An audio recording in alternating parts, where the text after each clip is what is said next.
On June 2, 2012, Feng Jianmei, Chinese, pinyin, Feng Jianmei, was forced to have an abortion in Zhenping County, Shaanxi, China, when she was 7 months pregnant with her second child. Local officials had demanded that Feng and her husband pay a 40,000 yuan fine for violating the nation's one-child policy. When they were unable to do so, authorities arrested Feng, made her sign an agreement to have an abortion, and held her down while injecting her with an abortifacient. Feng was reportedly traumatized by the incident and in poor health afterwards. On June 11, Feng's family posted graphic pictures of her stillborn child. The images soon became a viral phenomenon, sparking controversy within China and drawing international attention to the issue of forced abortions.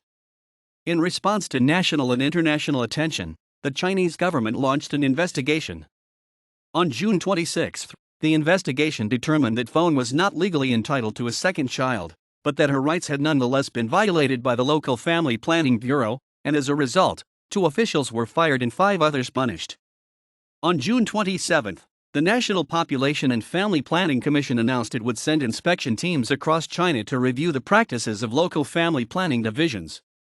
Feng's husband, Deng Jiayuan, Chinese, pinyin, Deng Jiayuan, hired a lawyer to pursue criminal charges, but ultimately the family decided to settle out of court. The incident led to increased scrutiny of China's one-child policy, both nationally and internationally. Feng's case has been cited in editorials critical of the one-child policy, and has also been used as an example of how the internet is empowering ordinary people in an environment of government censorship. On July 5, European Parliament passed a resolution condemning both Feng's case and forced abortion in general. On January 1, 2016, after months of discussion, China's one-child policy was replaced with a two-child policy. Since 1979, Chinese couples have been limited to one child by law in order to control the country's population. Families living in rural areas, as well as those with an ethnic minority background, can often receive an exemption from the law and have a second child without penalty. Otherwise, couples who have 2 or more children are required to pay a fine to the government. According to He Yaofeng, an independent demographer, such fines are common and have become a major source of profit for family planning authorities in recent years. He adds that the fines allow wealthy families to have extra children while forcing poorer families into involuntary abortions. The fines generate an estimated 20 billion yuan per year in revenue for the government. He estimates that over 2 trillion yuan, $314 billion USD, has been collected since 1980. China's population and family planning law prohibits infringement on people's personal rights and property for family planning purposes. Moreover, a 2001 law prohibited abortions after the 6th month of pregnancy. Nevertheless, human rights groups and critics of the one-child policy say that these laws are inconsistently enforced, and the local officials in many areas still carry out forced sterilizations and/or coerced abortions, sometimes in the 3rd trimester after the fetus has reached viability. In 10 Chinese provinces, including Shaanxi, authorities are permitted to take remedial measures to ensure that birth quotas are not exceeded. In 8 other provinces, authorities are required to terminate unauthorized pregnancies.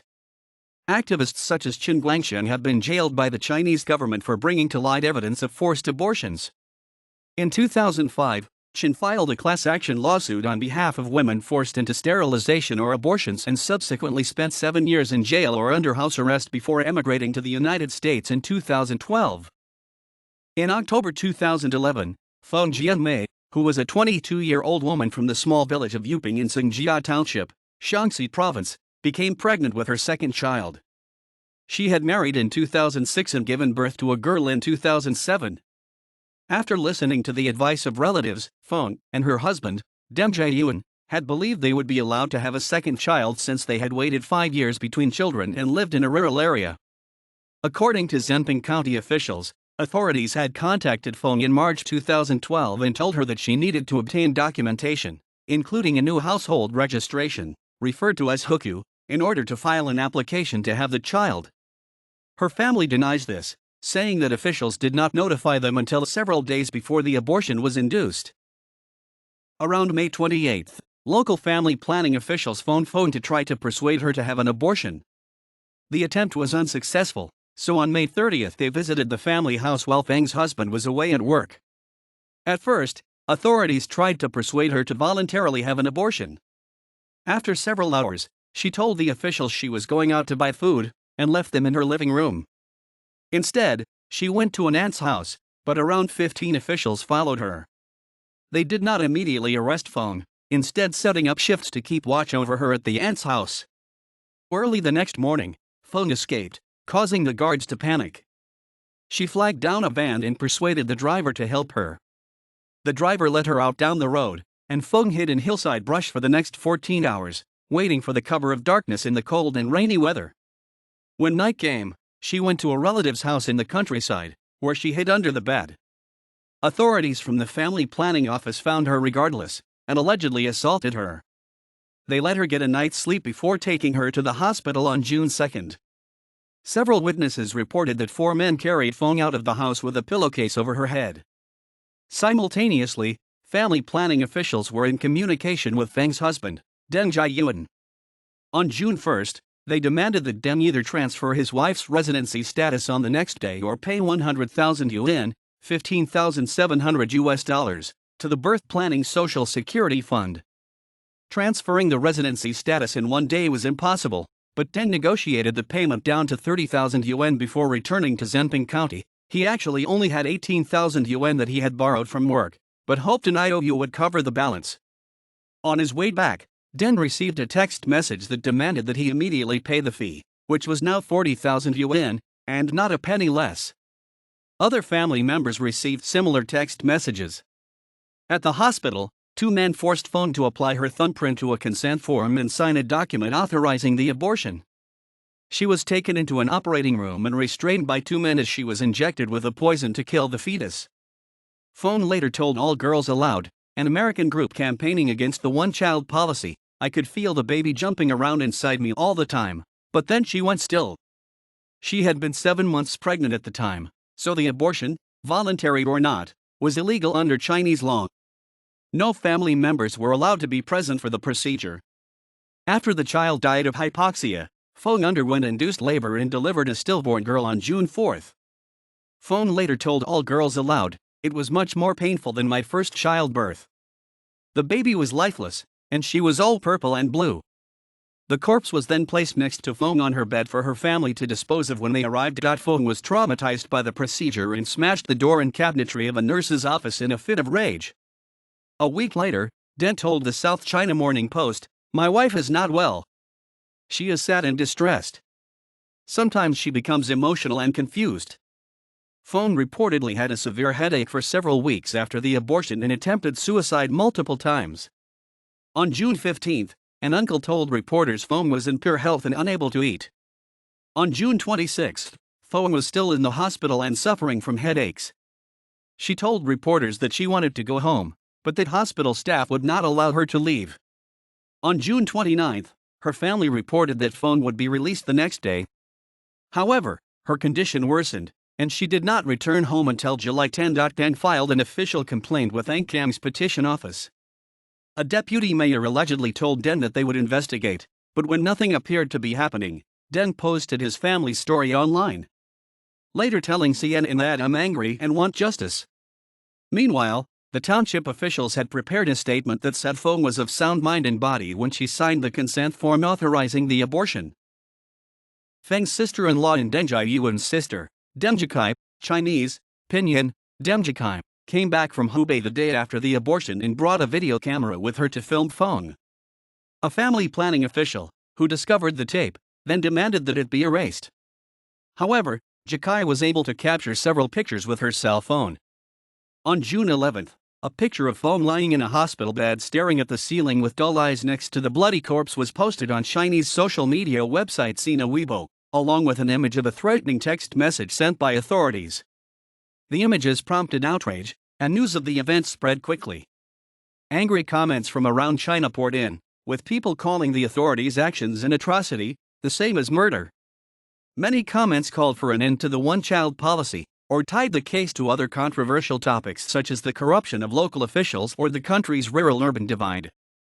Many posts were quickly deleted by government censors. Nonetheless, by June 13, more than 40,000 comments about the photos were present on Sina Weibo, and by June 15, images of Feng were among the most forwarded. 7 months pregnant forced abortion was the website's top search term, and more than 1 million user comments were logged on the topic. Discussion also spread to other social media outlets, including NetEase, where threads critical of the government were quickly locked to prevent further discussion. Zhangkai, Chinese, pinyin, Zhangkai, a lawyer known for his representation of the disadvantaged, posted the story on his blog. Li Zhenping, a Chinese blogger with at the time more than 5 million followers, learned of the story and wrote the purpose of family planning was to control population, but now it has become murder population. If this evil policy is not stopped, this country will have no humanity. Zhao Chu, a writer, decried the one-child policy as a profit-oriented activity that everyone hates, writing, "This is not about enforcing the policy, it is about depriving someone's right to live." Liang Jianzhong, chief executive of TRIP, called Feng's case outrageous and violent and not unique to Shaanxi, saying that abolition of the absurd family planning policy is the only way to root out this kind of evil. Local newspaper Huaxiang ran a story on Feng. On June 12, human rights activist Huan Qi also posted the story and images. The story was then picked up by major media outlets throughout China. On June 14, state-backed newspaper Global Times reported that online posts about Feng's forced abortion had triggered a torrent of criticism directed at the Zhenping government and sparked debate about the national family planning policy. On his personal Weibo account, chief editor Hou Zaijian wrote, "I strongly oppose the barbarous forced abortion, saying the country's family planning enforcement needed to change." However, he stated that overall the one-child policy was a good thing, writing that the world resources cannot afford to feed a China with billions of people. On June 13, French news agency Agence France Presse reported that the graphic images of Feng and her stillborn child have caused an uproar in China. Al Jazeera also ran a story about Feng that day. The next day, BBC, CNN, The Age, and other major media outlets around the world ran articles on the topic. After the story of Feng Jianmei's abortion gained widespread domestic and international exposure, Zhenping County officials denied the allegations, saying that the abortion was legal and that Feng had requested it.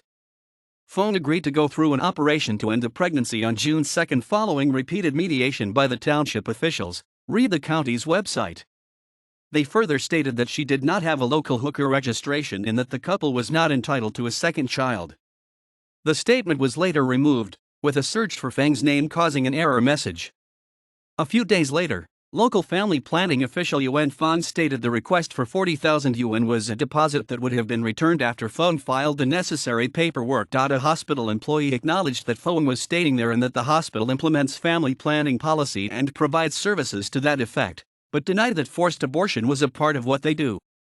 He said he didn't know the details of Feng's case but stated that she is probably just exaggerating things on the internet. It was soon revealed that the Zhenjia township had failed to reach its enforcement quotas under the one-child policy for the past 2 years, so it had received a yellow card warning. Desiring to remove the warning, town officials decided to crack down on enforcement in June 2012. Approximately 10 days after the forced abortion occurred, the Shaanxi Provincial Population and Family Planning Commission launched an investigation.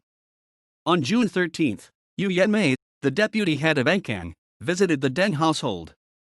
2 days later, the commission concluded that Feng had indeed been forced into an illegal abortion, writing, "Such practice has seriously violated the relevant policies, harmed the image of our family planning work, and caused extremely poor effects in society."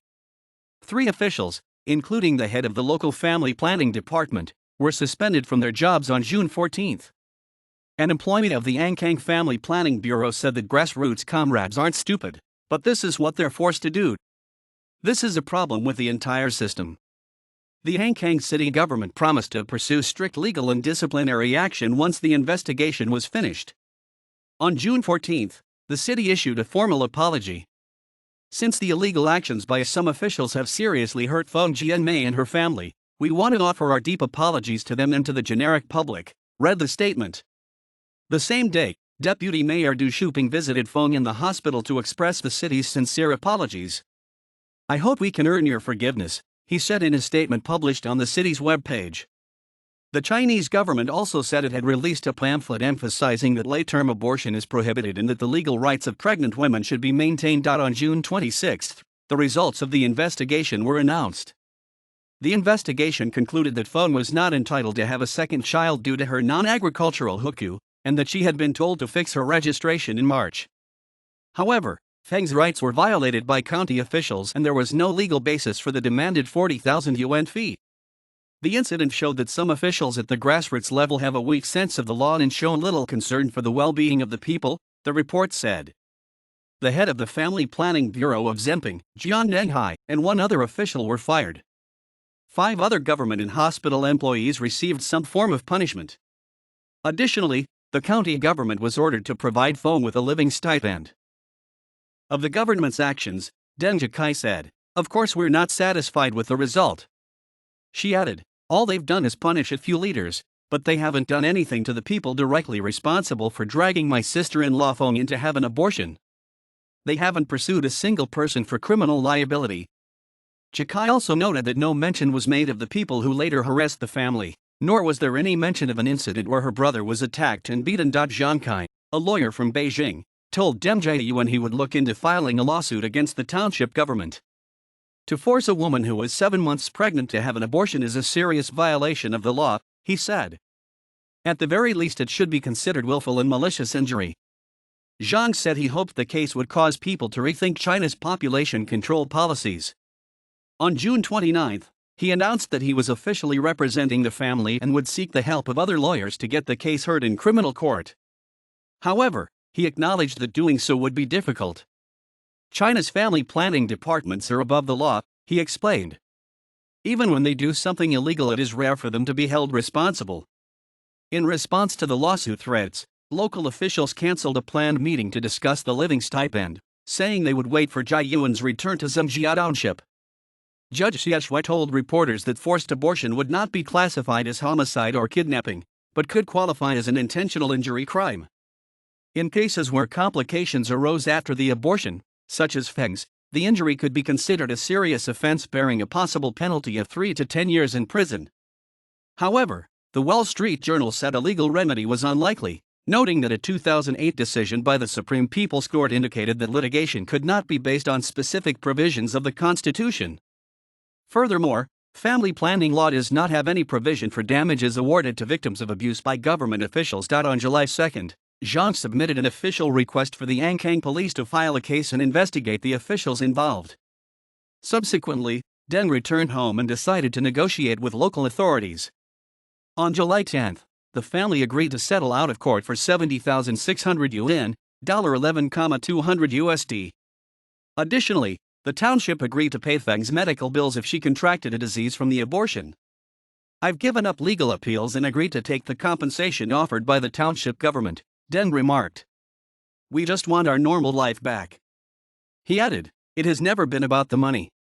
As ordinary people, we can no longer take the pressure from all sides of the society."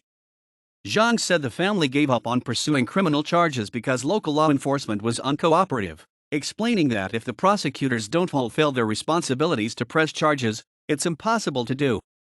An official told Xinhua, China's official state news agency, that the government was committed to providing for the family's financial needs if they should encounter future financial difficulties and that the government would also provide medical care for the Dengzailing mother. Zhang said the compensation could not make up for a lifetime of spiritual pain and remarked that 70,000 yuan could not compensate for a lost life.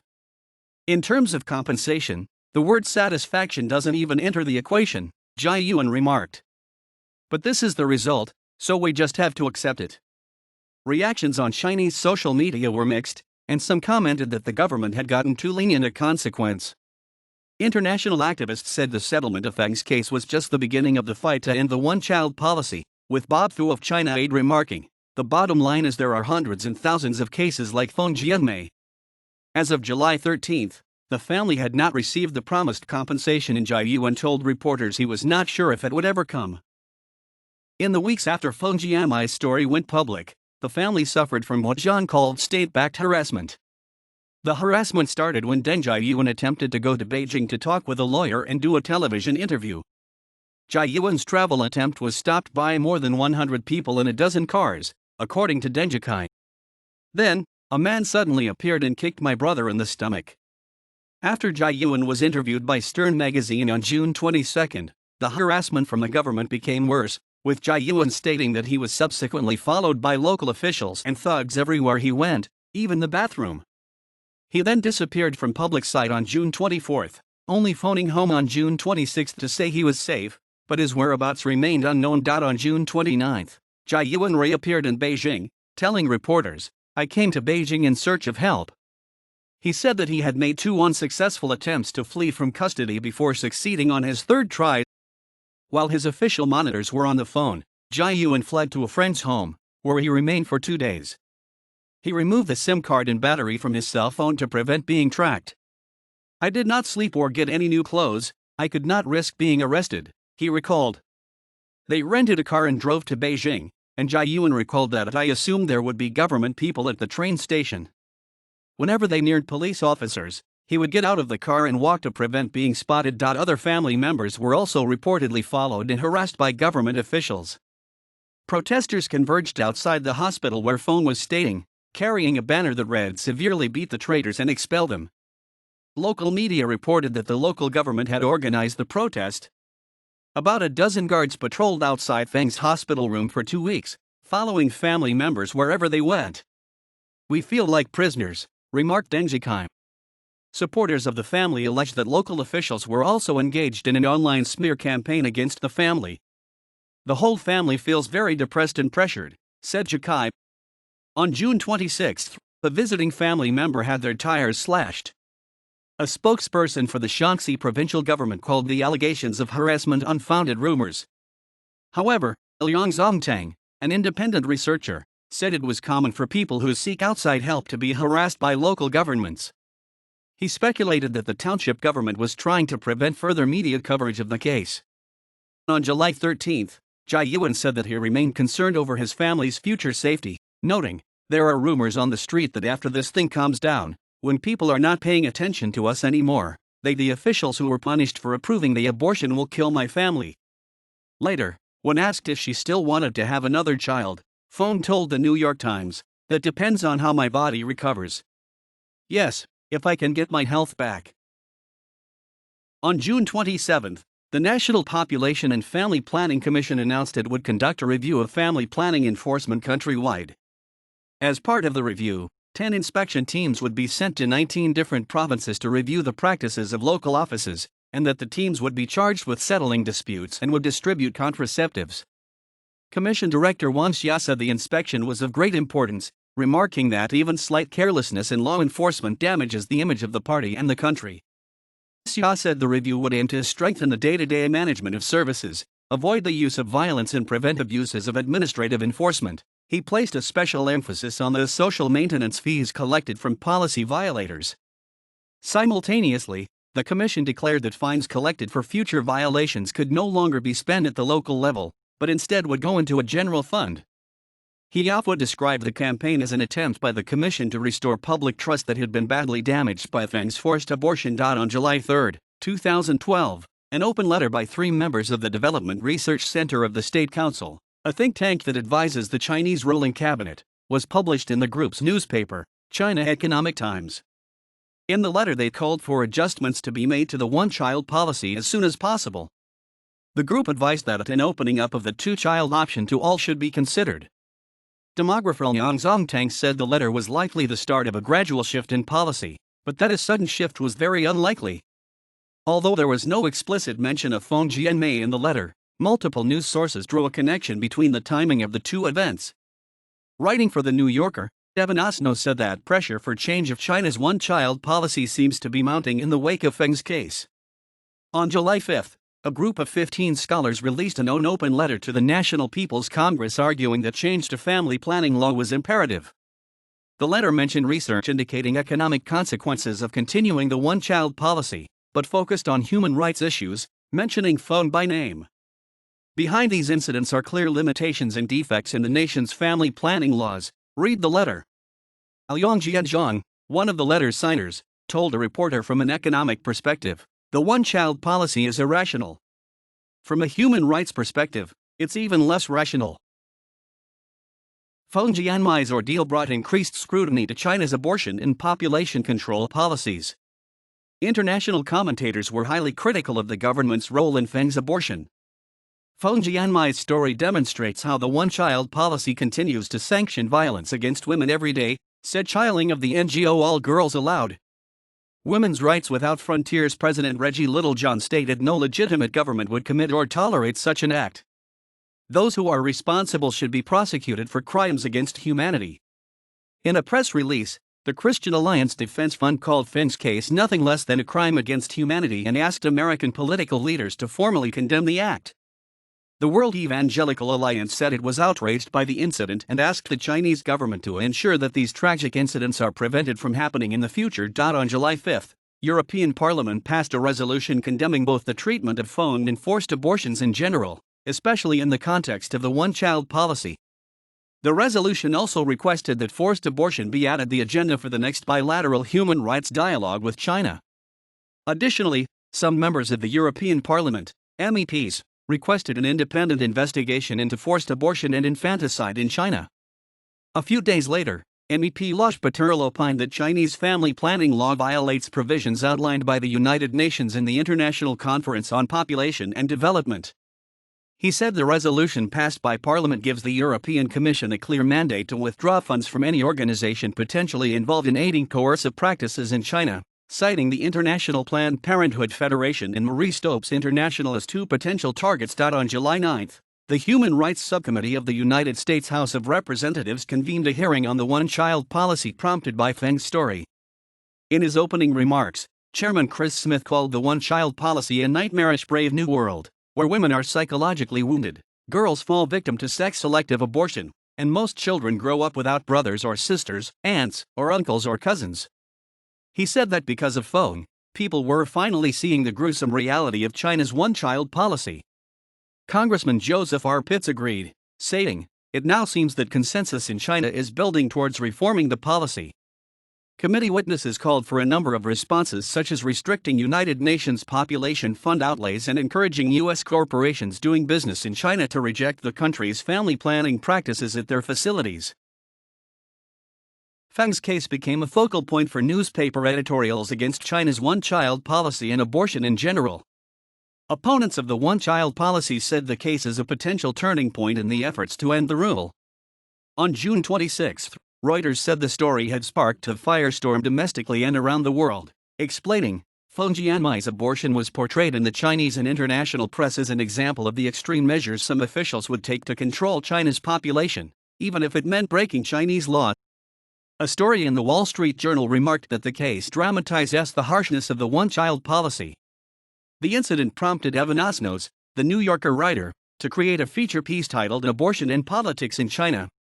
Osnos said that the Feng case is emblematic of some of the most inflammatory issues on Chinese public life, including money, government corruption, the household registration system, and of course family planning, and that the case is a dramatic demonstration of exactly why the Communist Party had reason to be afraid of the internet. On June 23, The Economist featured a story on China's one-child policy, focusing on Feng's forced abortion and how the internet was changing power dynamics in China. 3 years ago, Ms. Feng's suffering might have gone unnoticed. But her relatives uploaded the graphic pictures onto the internet, and soon microblogs had flashed them to millions of people across the country, writes the article's author. Wang Solian, a researcher for Chinese human rights defenders, said it was certain that the internet had made discussion of Feng's case possible, but she called the officials' punishments isolated and said government officials are virtually immune in using violence and carrying out the policy by force. We've not seen any significant change in holding officials accountable. A June 22 editorial in The Australian argued against the one-child policy, stating that Feng's case one small example of the terrible costs of China's long-standing population control regime. A June 25 editorial in the Herald Sun, which examined family planning in general, said that Feng personifies the endgame of forced population limits. Several commentators have compared Feng Jianmei to Liu Yang, who was in the news at roughly the same time for becoming the first Chinese female in space. On June 17, the Tea Leaf Nation blog published a story entitled Netizens Reflect as One Chinese Woman Touches Heaven, Another Hell. The story, focused on a widely distributed Sina Weibo post, features pictures of Feng and Liu side by side, and the blogger wrote in the caption, "The stark contrast between the fates of the two women is the clearest illustration of the torn state of this nation." The post was quickly retweeted by famous blogger Han Hong. By the time the government deleted both posts, the information had already been shared 70,000 times in the first 24 hours. The International Herald Tribune immediately picked up the story, stating, "The gruesome abortion incident was cast this weekend against China's successful launching of its first female astronaut." The sad irony of the two women's situations was not lost on Chinese netizens. 2 days later, the Global Post published the story and commented, "Leave it to Sina Weibo to point out what's important," explaining that the juxtaposition of the two news stories highlights China's current troubled and contradictory state. Some Chinese women get launched into space, others receive injections that kill their unborn child. Journalist Andrew Boll used Feng's case to editorialize against abortion in Australia, writing, "Deng Yuan has shamed the tyrants of Beijing. But he shames us here as well." He compared Feng's abortion to famous cases in Australia and concluded that the main difference was the graphic pictures of Feng's baby. Asia Times Online featured Feng's story in an editorial titled "China's Addiction to Birth Planning."